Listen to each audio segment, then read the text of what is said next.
I was sitting in that conference room watching my ex-wife Jessica across the table with her lawyer, and I could see it in her eyes. That confidence, that certainty that she was about to walk away with the crown jewel of our marriage. The penthouse apartment, 28th floor, floor-to-ceiling windows overlooking downtown Seattle, the kind of place people stop and stare at when they walk by. She wanted it, bad, and she had no idea what was coming. Before I walk you through what happened next in that conference room, I want to know where you are watching this from. Drop your city in the comments, hit that like button, and subscribe, because this story takes a turn nobody saw coming, especially not my ex-wife. Trust me, you will want to stick around for the moment. Her face went completely pale. Let me take you back 4 years. I met Jessica at a networking event in Seattle. I was 30 years old working as a software engineer for a tech startup. Nothing fancy, but the pay was solid, and I enjoyed what I did. Jessica was 29 working in marketing, and she had this energy about her that just pulled you in. She was ambitious, talked about her dreams constantly, and I loved that about her. We had coffee the next day, then dinner that weekend, and before I knew it, we were inseparable. Our relationship moved fast. Within a year, we were engaged. I proposed at Alki Beach during sunset, got down on one knee with a ring I had saved up for months to buy. She cried, said yes, and we started planning our future together. The wedding was small, just close family and friends at a venue overlooking Puget Sound. It was perfect, simple, real, or at least I thought it was. After we got married, we moved into a modest 2-bedroom apartment in Capitol Hill. It was cozy, affordable, and close to both our jobs. I thought we were happy. But Jessica started talking about wanting more. She would scroll through Instagram for hours looking at influencers, showing off their luxury apartments, their designer furniture, their perfect lives. She would show me pictures and say things like, "Why cannot we have something like this? Or we should be living somewhere that reflects our success." I tried to explain that we were doing fine, that we did not need to keep up with people on social media. But Jessica became obsessed with the idea of upgrading our lifestyle. She found this penthouse apartment downtown, 28th floor, 2 bedrooms, 2 bathrooms, a kitchen with marble countertops, and that view. The rent was $3,000 a month. That was more than double what we were paying. I hesitated. That was a lot of money to spend on rent. But Jessica kept pushing. She said it was an investment in our image, that we needed to present ourselves as successful if we wanted to attract better opportunities. She made it sound so logical, so necessary, and I wanted her to be happy. So I agreed. We signed the lease, and I started paying $3,000 every month out of my personal account. The day we moved in, Jessica was like a kid on Christmas morning. She took photos of every corner, posted them online with captions about new beginnings and living our best life. She never once asked about the lease agreement. She never asked if I bought the place or if we were renting. She just assumed we owned it. And I never corrected her because honestly, it did not occur to me that she thought we had that kind of money. For the first few months, things seemed great. Jessica was happy. I was happy seeing her happy. And we settled into our new place. But slowly, I started noticing changes. Jessica became more focused on appearances. She would buy expensive clothes we could not afford, insist on eating at restaurants where a single meal cost what we used to spend on groceries for a week. She started comparing me to her friends' husbands, asking why I was not making as much money as them, suggesting I should apply to bigger tech companies for higher salaries. The pressure was constant. I tried to keep up, tried to be what she wanted, but it was never enough. Jessica started coming home late, saying she had client meetings or networking events. She became distant, less interested in spending time together, less affectionate. I felt the gap between us growing wider every day, but I kept telling myself it was just a phase, that if I worked harder, earned more, gave her what she wanted, things would get better. I was wrong. It was a Friday evening in late September, when everything fell apart. I had finished a project early and decided to surprise Jessica. I stopped at the florist, picked up her favorite flowers, white roses, grabbed a bottle of wine, and headed home with this dumb grin on my face, thinking about how we could spend the evening together. I opened the door to our penthouse and heard laughter coming from the living room. Not just Jessica's laugh, but a male voice too. I walked in, and there they were. Jessica sitting on our couch way too close to a man I had never seen before. His hand was on her thigh. They were looking at something on his phone, smiling, like they were sharing some private joke. My heart stopped. The flowers felt heavy in my hand. Jessica looked up, and her face went from relaxed to panicked in a split second. She jumped up, smoothing down her skirt. "Ray, you are home early." The man stood up too. He was tall, maybe 6'2", wearing an expensive suit, the kind that probably cost more than my entire wardrobe. He looked uncomfortable but not guilty.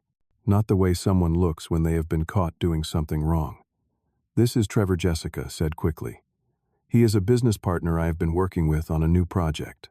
Trevor extended his hand. I shook it because what else was I supposed to do? His grip was firm, confident. He made some excuse about needing to leave, grabbed his coat, and was out the door within 2 minutes. The second he left, Jessica went on the offensive. "Why are you looking at me like that? Trevor is just a colleague." We were discussing a marketing campaign. But I saw it. The way they were sitting. The way his hand was on her leg. The way she looked at him before she noticed me standing there.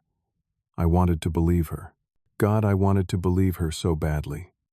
But something in my gut told me this was bigger than a business meeting. We argued for an hour.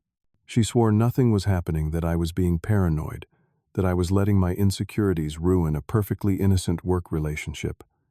I wanted to trust her, so I tried.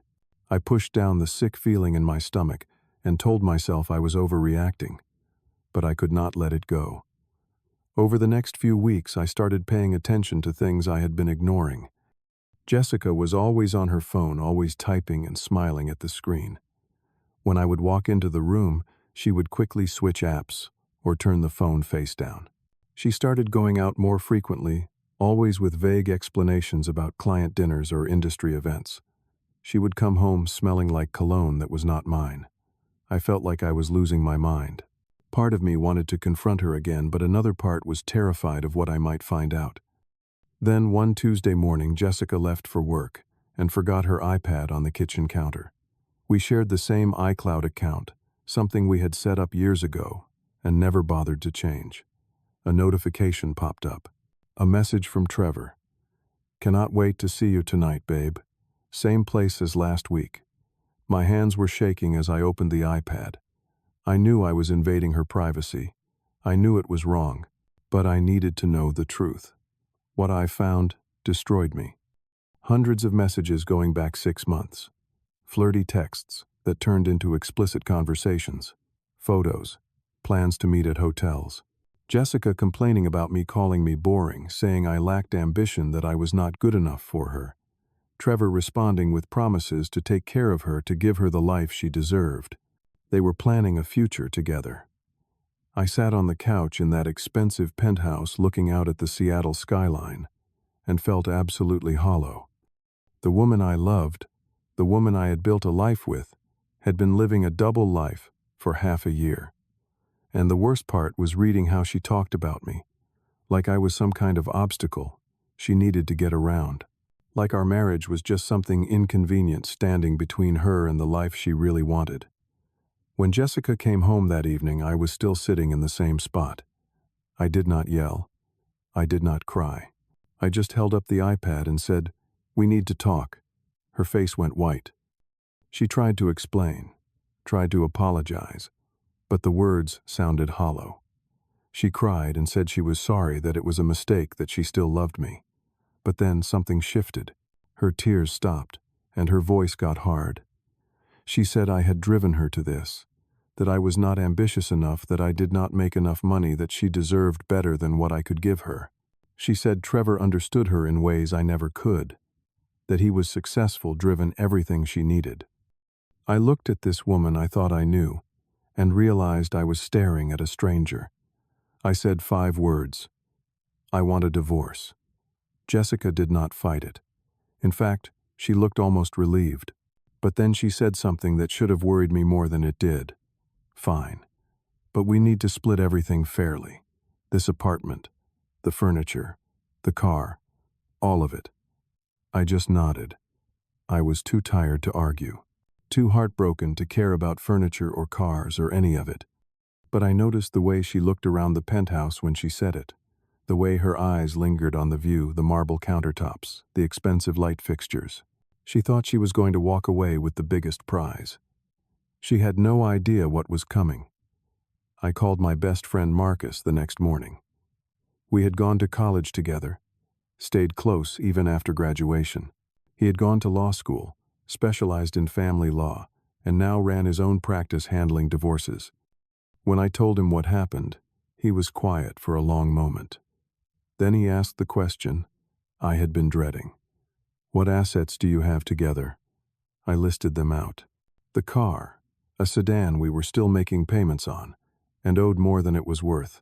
Some furniture, a joint savings account with maybe $5,000 in it. Nothing major. Then Marcus asked about the penthouse. What about the apartment? That place is worth serious money. I smiled for the first time in days. It is a rental. I have been paying $3,000 a month for the past 3 years straight out of my checking account. There was silence on the other end. Then Marcus burst out laughing. Are you telling me she thinks you own it? I confirmed. Jessica had never asked about the lease. She had just assumed that because we lived there, because it was nice, because it fit the image she wanted, that we must own it. Marcus explained the legal situation. Since the apartment was a rental, and I had been paying for it entirely from my separate account, even during the marriage, Jessica had no claim to it. She could not take something that was not ours to begin with. We started building our strategy. Marcus advised me to let Jessica and her lawyer make their demands first, to let them show their hand. Trust me, he said. This is going to be satisfying. 2 weeks later, we met at a law office downtown.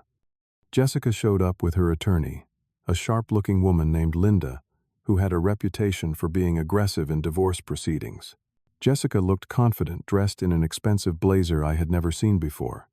Makeup, perfect hair, styled like she was going to a photo shoot. She looked at me like I was already defeated. Linda started the meeting by laying out what they wanted. She had prepared a detailed list of marital assets to be divided. When she got to the penthouse, Jessica interrupted. I want the apartment. Ray can find somewhere else to live. I have put so much time and energy into making that place a home. I deserve to keep it. Linda nodded clearly, having rehearsed this. The apartment has an estimated market value of approximately $500,000 based on comparable sales in the building. We believe Jessica is entitled to retain the property as part of the settlement. I noticed Jessica had inflated the value, probably trying to make herself look better, trying to claim she was getting the bigger share. Marcus let them finish. He did not interrupt, did not object, just sat there taking notes. When Linda finally stopped talking, Marcus looked up and asked a simple question. Jessica, do you know who owns the apartment? Jessica's confident expression faltered slightly. We do. It is our home. Ray purchased it right after we got married. Marcus shook his head slowly and slid a document across the table. It was the lease agreement. 3 years of monthly rent payments, all documented, all coming from my personal checking account. The apartment is a rental property, Marcus explained calmly. Ray has been paying $3,000 per month for 36 months. That is $108,000 in rent. Not a penny came from marital funds or from Jessica. The room went completely silent. I watched Jessica's face as she processed this information. Her mouth opened slightly. Her eyes went wide. She grabbed the document from Linda and started reading it, flipping through pages like maybe she had missed something, like maybe there was some mistake. You have been renting. Her voice came out small, almost a whisper. This whole time we have been renting. I nodded. You never asked. You just assumed we owned it. Jessica looked like she had been slapped. Her face went from pale to red. You made me think we owned it. You let me believe we were living in our own place. I kept my voice level. "I never said we owned it, Jessica. You made that assumption because you wanted to believe we were wealthier than we actually are. You never once asked to see a deed or mortgage papers or anything. You just saw what you wanted to see," Marcus added. All rental payments were made from Ray's separate account, both before and during the marriage. Jessica contributed nothing to the housing costs. Additionally, since the property is not owned by either party, there is nothing to divide. Linda was now reading through the lease agreement, her expression professional. But I could tell she was reassessing everything. Jessica tried to recover. "But I lived there. I furnished it. I made it a home," Marcus responded. "The furniture can be divided, but the apartment itself was never marital property. You have no claim to it." I watched Jessica realize what this meant. The penthouse, the thing she probably thought was her big score in this divorce, did not exist as an asset, and without that there was not much left to fight over. The car was underwater on its loan. The savings account was small. The furniture was not worth much. She had destroyed our marriage, betrayed me for months, all while planning to walk away with what she thought was a valuable piece of real estate. And now she was realizing she had gambled everything on a lie she had told herself. Linda whispered something to Jessica. I could not hear it, but Jessica's face crumpled. She looked at me with something between anger and desperation. "This is not fair," she said. But we both knew it was perfectly fair. She had cheated. She had lied. She had treated our marriage like a business transaction. And now she was facing the reality that there was no big payout waiting for her. The meeting wrapped up quickly after that. Linda tried to negotiate for a larger share of the savings account, some of the furniture, but her heart was not in it. We agreed to split the small savings account equally and divide the furniture. Jessica could keep the car since she needed it more than I did, and I would sign it over to her along with the remaining loan payments. 2 months later, the divorce was finalized. Jessica moved out of the penthouse before the final papers were even signed.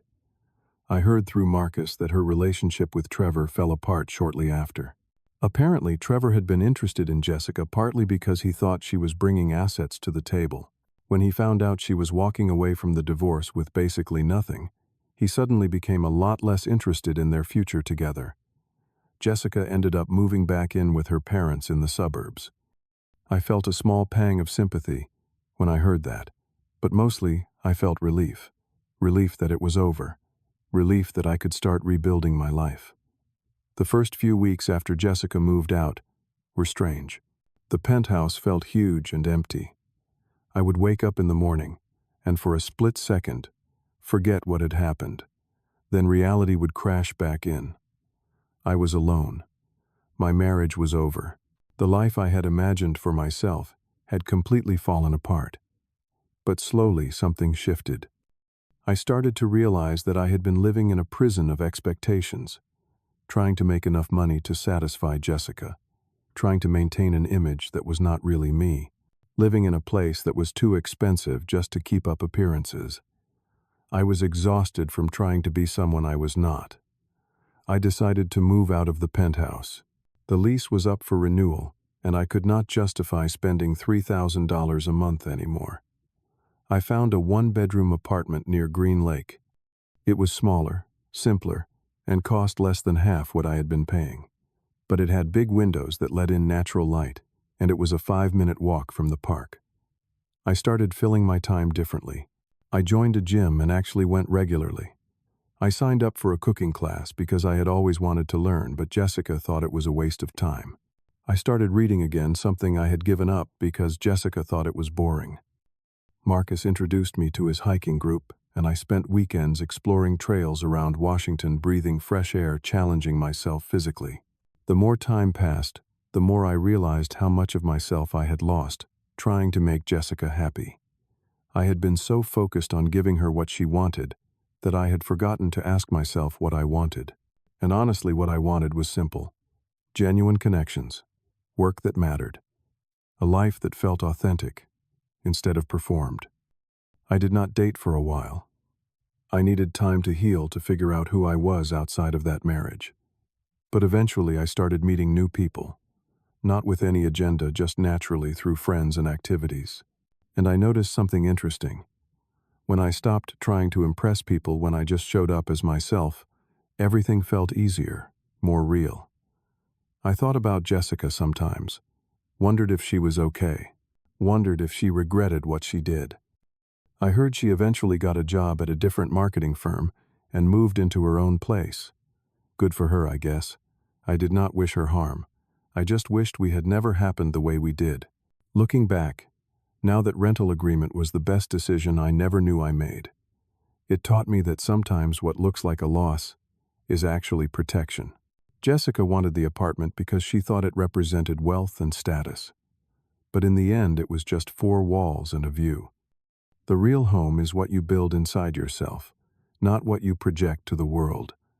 I learned that genuine relationships are not built on what you own or how much money you make.